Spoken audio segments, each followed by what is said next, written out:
మా ఫ్రెండ్స్ కి అన్నయ్య నేను వెళ్ళి ఇచ్చొస్తాం. కుదరదు. ఏ ఏ అంటే సిటీలో మా ఫ్రెండ్స్ కూడా ఉన్నారు కదా, శుభలేఖలు ఇవ్వడానికి మా బావతో కలిసి వస్తానని వాళ్ళకి మాటిచ్చాను.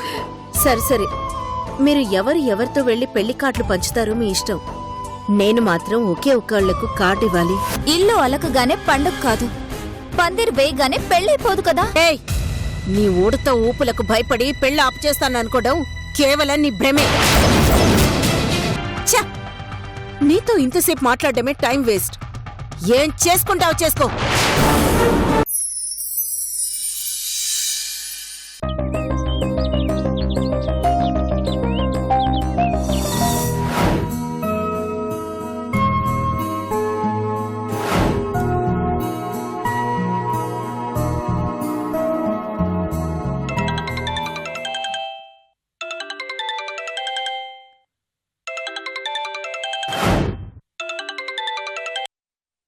హలో, నేను టెండర్ జగదీశ్వరి భర్తను ఓబుల్ రెడ్డిని మాట్లాడుతున్నాను.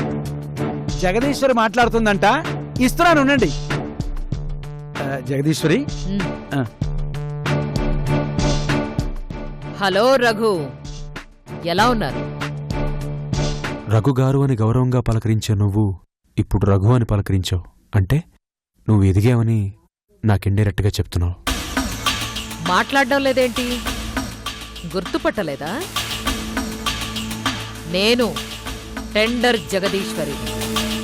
చెప్పు, ఎలా ఉన్నావు? నాకే బ్రహ్మాండంగా ఉన్నాను. నేను పట్టిందల్లా బంగారమే. ఇప్పుడు ఈ జగదీశ్వరి కోటీశ్వరురాలు, అపర కోటీశ్వరురాలు. ఈ జగదీశ్వరి టెండర్ వేస్తే కాంట్రాక్టర్ల గుండెల్లో టెర్రర్ పుట్టాల్సిందే అని వింటున్నాను. అయినా జగదీశ్వరి, నీ గురించి నాకు కొత్తగా చెప్తావేంటి? అసలింతకీ ఇప్పుడు నేను నీకెందుకు గుర్తొచ్చాను అది చెప్పు. నేను మీకేమీ టెండర్ పెట్టడానికి ఫోన్ చేయలేదులే, జస్ట్ మా ఇన్విటేషన్ గురించి చెప్పడానికి ఫోన్ చేశాను. ఇన్విటేషనా? అవును, వెడ్డింగ్ ఇన్విటేషన్. నా కూతురు శైలజకి పెళ్లి.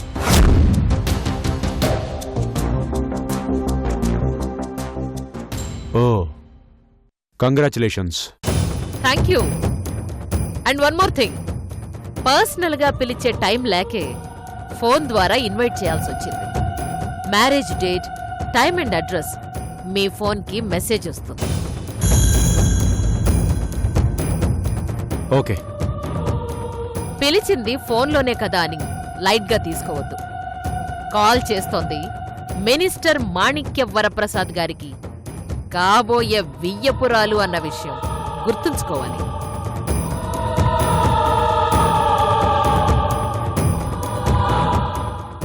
అంటే అర్థం కాలేదా? నా కూతురు శైలజను మినిస్టర్ కొడుకు చక్రవర్తికిచ్చి పెళ్లి చేస్తున్నాను.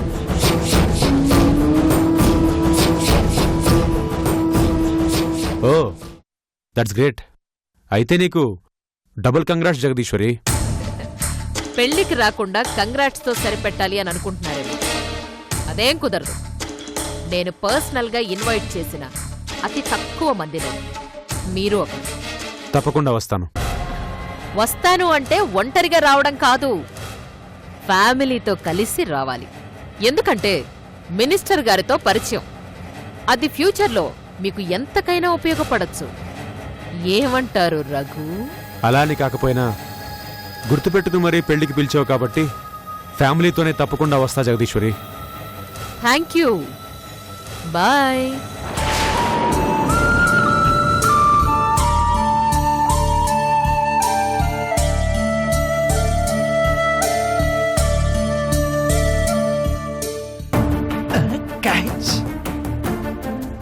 ఎవరినమ్మా ఇన్వైట్ చేస్తున్నావు?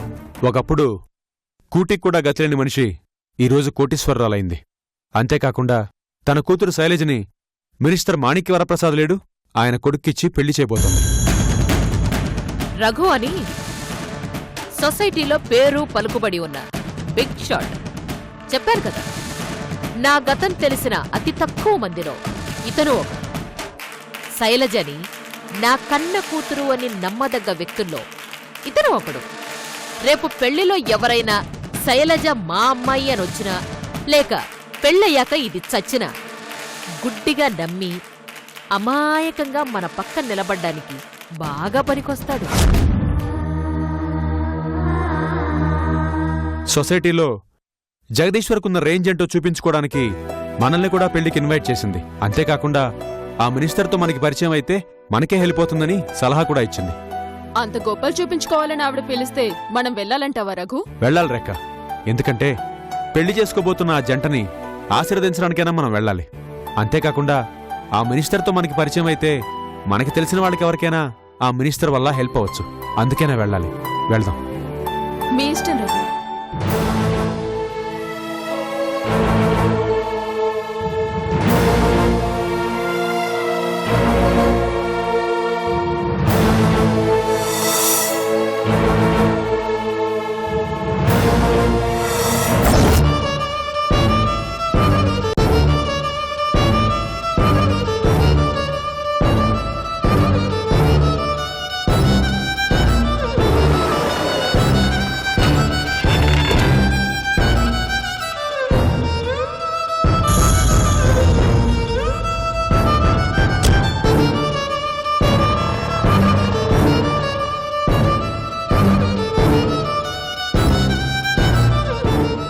శిరీష గారు బాగున్నారా?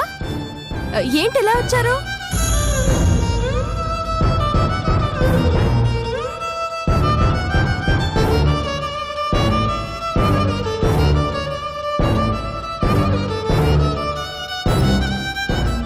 ఓహో ఇవా? ఇవి మా పెళ్లి కార్డులండి. రేపొచ్చి 6వ తారీఖు మా బావ కార్తీక్తో నా పెళ్లి. ఇప్పుడే బావా నేను వెళ్ళి కార్డ్స్ పంచేస్తున్నాం.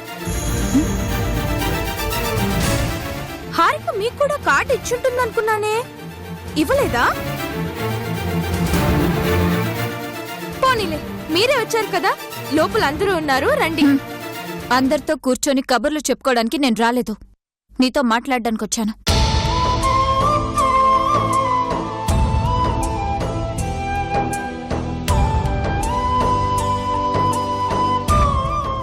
నాతోనా?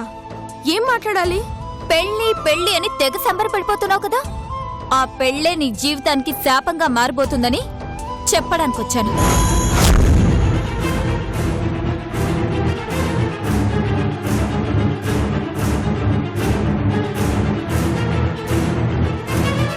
నువ్వేయించుకోబోతున్న 3 ముళ్ళు అవి నీకు ఉచ్చుముళ్ళు అవుతాయని, నువ్వు కట్టించుకోబోయే ఆ పసుపు తాడు నీకు ఉరితాడు కాబోతుందని హెచ్చరించడానికొచ్చాను.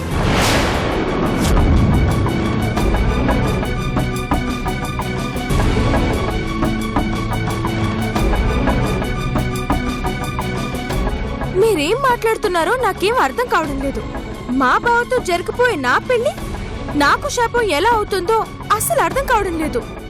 బావా, అసలు నీ బావ గురించి నీకేం తెలుసని రామకోటి కంటే గొప్పగా బావకోటి చదువుతున్నా?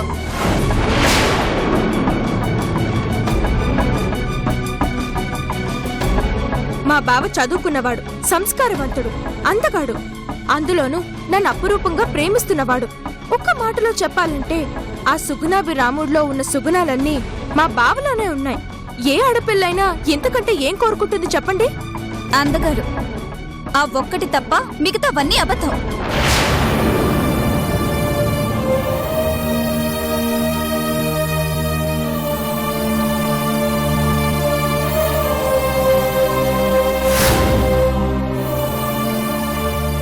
అతని చదువు వేరే వాళ్ళు పెట్టిన భిక్ష.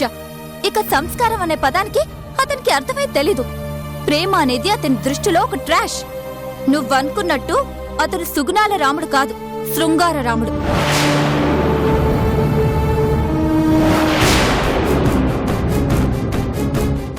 ఇంకా చెప్పాలంటే చాలు, ఇంకా చాలు.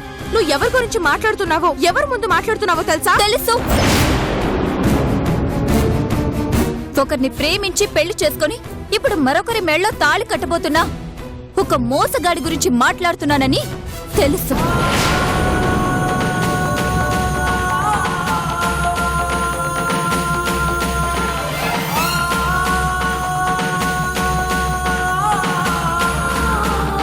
వద్దు, మాట్లాడు. మాట్లాడొద్దు. మా బావ గురించి మరొక్క మాట మాట్లాడితే నేనేం చేస్తానో నాకే తెలీదు. కార్తిక్ మాయలో కూరుకుపోయిన నీకు నా మాటలు రుచించవని నాకు తెలుసు. నువ్వు విన్నా వినకపోయినా సాటి ఆడపిల్లకు అన్యాయం జరగకూడదని చెప్తున్నాను. నీ కార్తిక్ ఇంతకు ముందే ఒక డబ్బున్న అమ్మాయితో పెళ్ళైంది.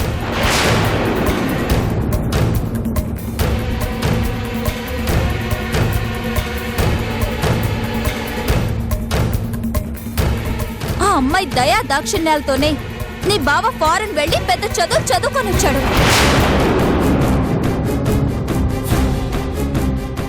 అవసరం కోసం ఒక అమ్మాయిని పెళ్లి చేసుకొని తన అవసరం తీరాక అమాయకురాలైన నీ మెళ్ళలో తాళి కట్టి నీ జీవితాన్ని బలి తీసుకోబోతున్నాడు నీ బావ.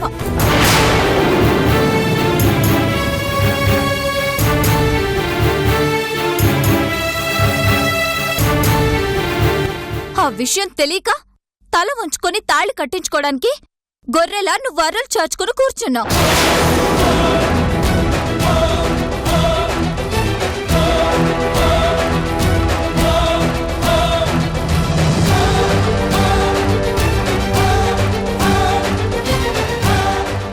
ఆ దేవుడు నిన్ను క్షమించడు. ఆ అమ్మాయి ఉసురు తగిలి నువ్వు మాత్రం సుఖంగా ఎలా ఉండగలవు?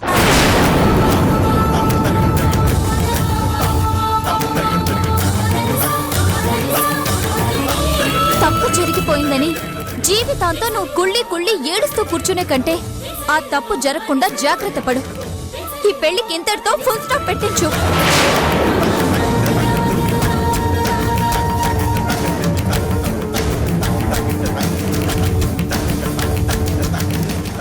నీకు నేను సపోర్ట్ ఉంటాను. ఇంతకంటే గొప్ప సంబంధం చూసి నీ పెళ్లి నేను జరిపిస్తాను.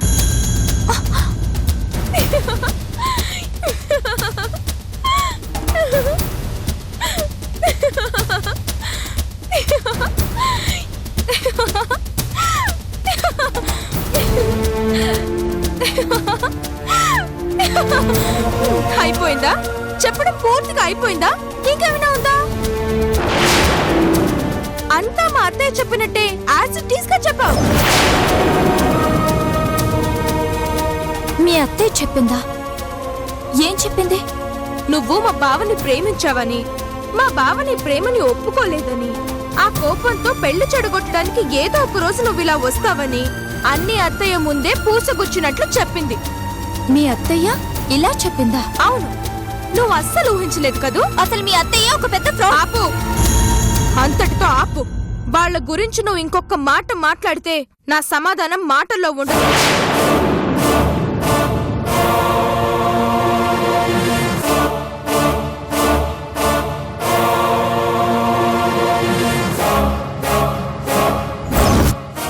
మా హారిక ఫ్రెండ్వి కాబట్టి నీతో ఇప్పటి వరకు మర్యాదగా మాట్లాడాను.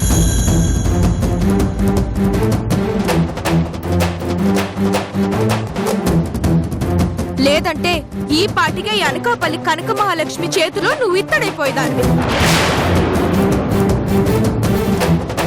ఈ జన్మకే కాదు, 7 జన్మలకు నా బావే నా మొగుడు.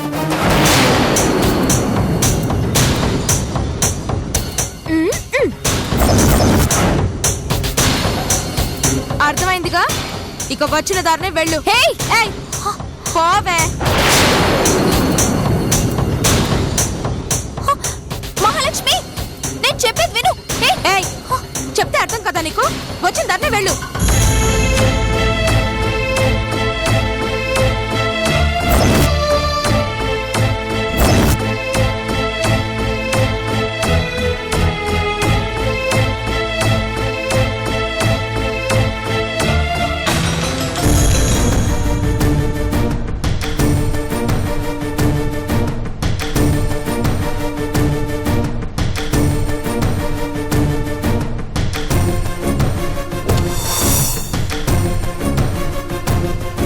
అత్తయ్య, అత్తయ్య, అత్తయ్య, అత్తయ్య, ఇప్పుడే వస్తాను. అలాగే. అత్తయ్య, అత్తయ్య. ఏంటి, ఎందుకంత హడావిడి?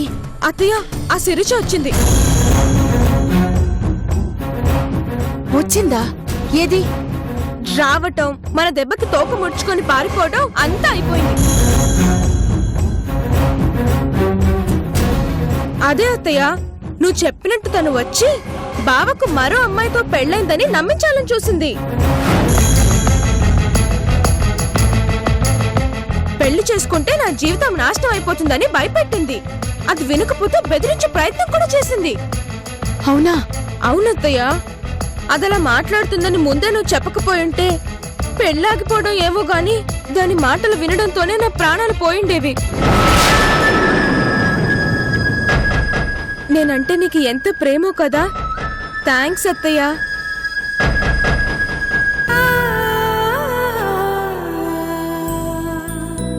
నిజాన్ని అబద్ధమని నిన్ను నమ్మించినందుకు కొంచెం బాధగా ఉన్నా ఆ అబద్ధమే నీ నిండు ప్రాణాన్ని కాపాడినందుకు తృప్తిగా ఉందమ్మా.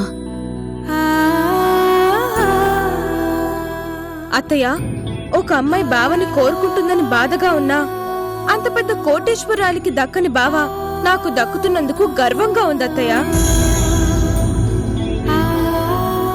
ఆ శిరీష కంటే నేనే ఎన్నో రెట్లు ఎక్కువ కోటేశ్వరాల్ని అనిపిస్తుంది. నాకంటే అదృష్టవంతురాలు ఈ ప్రపంచంలో లేదనిపిస్తుంది. అదృష్టం నీది కాదమ్మా, మాది. మమ్మల్ని ఏ దేవుడో కరుణించాడు కాబట్టే అదృష్ట దేవతలా నువ్వు ఈ ఇంట్లో అడుగుపెట్టబోతున్నావు. ఆ దేవుని దయవల్ల అంతా మంచే జరుగుతుంది. వెళ్ళు, వెళ్ళి రెస్ట్ తీసుకో. సరే అత్తయ్య. బావెక్కడా? లోపల ఉండుంటాడేమో. బావా,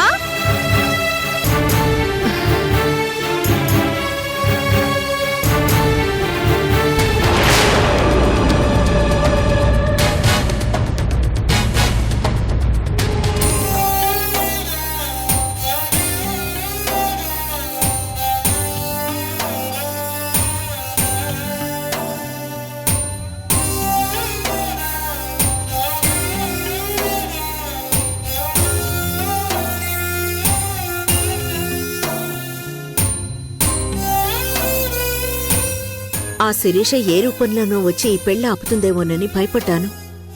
మొత్తానికి గండం గట్టెక్కించారు స్వామి.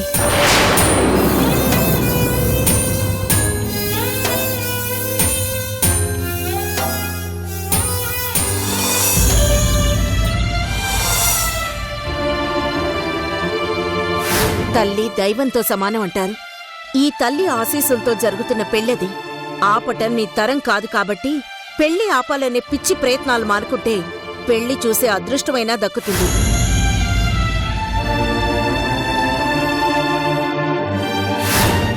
నువ్వు మా బావని ప్రేమించావని, మా బావని ప్రేమని ఒప్పుకోలేదని, ఆ కోపంతో పెళ్లి చెడగొట్టడానికి ఏదో ఒక రోజు నువ్వు ఇలా వస్తావని అన్ని అత్తయ్య ముందే పూసగుచ్చినట్లు చెప్పింది.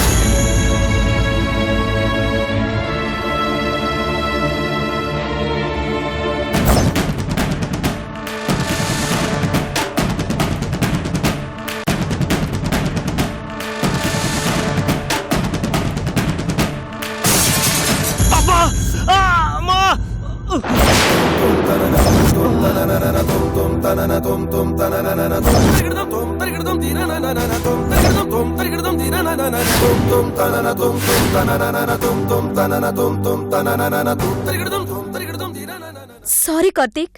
నీకు కోపం తగ్గిందా? లేదంటే ఇంకేమైనా ఉంటే తీర్చుకో. నా కోపానికి కారణం నువ్వు కాదు. కాదు, ముమ్మాటికి కాదు. నువ్వే ఏదేదో ఊహించుకొని ఇంత సీన్ క్రియేట్ చేస్తున్నావు. అంటే మహాలక్ష్మిని నువ్వు ప్రేమించడం నిజం కాదా? కాదు. మహాలక్ష్మితో పెళ్లికి ఇష్టపడడం నిజం కాదా? కాదు.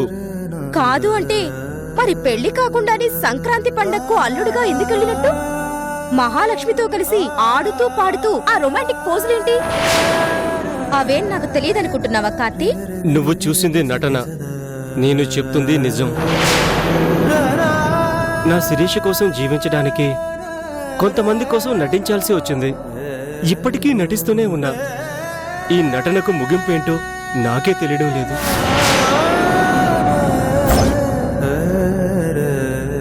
అంటే శిరీష ఉందని ఇప్పుడు నువ్వు నమ్ముతున్నావా?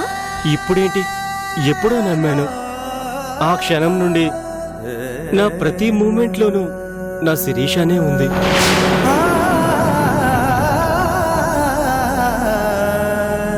తిండి తిప్పలే కాదు, చివరకు శిరీష ధ్యాసతోనే శ్వాస పీల్చుకోవడం అవుతుంది.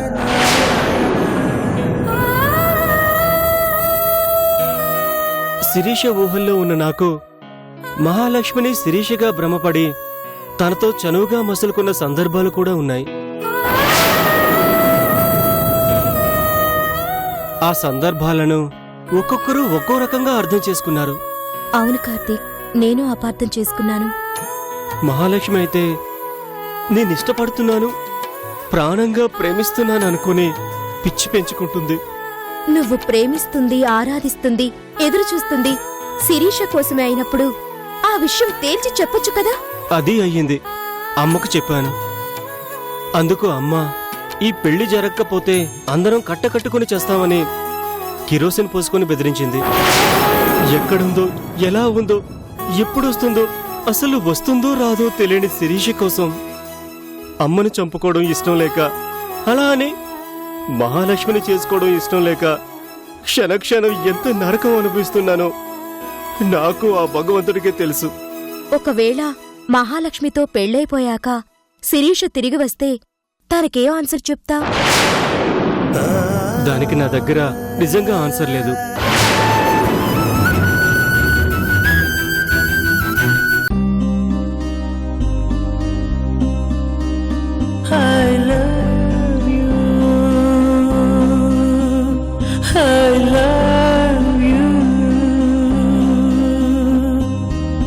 మనసారా ప్రేమే పెంచి ప్రియమారా నిన్నే పంచి నేనంటే నువ్వనిపించి నువ్వులే కాలేననిపించి మాటైనా చెప్పకుండా మాయమైన ప్రేమ